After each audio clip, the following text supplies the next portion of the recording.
আবারও সালাম স্টিল ভোটের গাড়ির খবর। নাটোরের চলনবিল এলাকায় আছেন সহকর্মী আলী আজগর ইমন। সেখানকার ভোটের হালচাল জানাচ্ছেন তিনি। সালাম স্টিল ভোটের গাড়ি নিয়ে আমি চলে এসেছি বাংলাদেশের সবচেয়ে বড় বিল চলন বিলে। এখানকার মানুষরা সাধারণত মৎস্যজীবী এবং ক্ষুদ্র ব্যবসায়ী। চলুন এদের কাছ থেকে শুনি নির্বাচনী আমেজ কেমন চলছে এই চলন বিলে। ভূমিকম্প সহনীয় মোস্ট ডিউরেবল দেশের প্রথম থার্মেক্স রড সালাম স্টিল। সালাম স্টিল বোঝে ডিউরেবিলিটি। সালাম স্টিল মোস্ট ডিউরেবল স্টিল। আল্লাহ দিলে আবাদ বসত আছে, আবাদ বসত কিছু করতেছি, কিন্তু সারের দাম বেশি ভাই।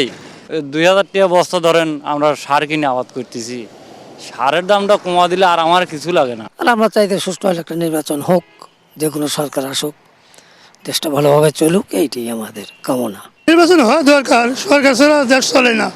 দলবল নির্বিশেষে সবাই মিলে শান্তিতে থাকতে চাই। নির্বাচন নিয়ে খুব একটা আগ্রহ কিংবা মাথা ব্যথা নেই এই চলন বিলের সাধারণ মানুষদের, তবে সবাই চান দেশটা শান্তিতে থাকুক। সালাম স্টিল ভোটের গাড়ি নিয়ে আমি আছি নাটোরের চলন বিল এরিয়ায়। যে কোনো সময় পৌঁছে যাব আপনার এলাকায়, আমাদের সাথে থাকুন।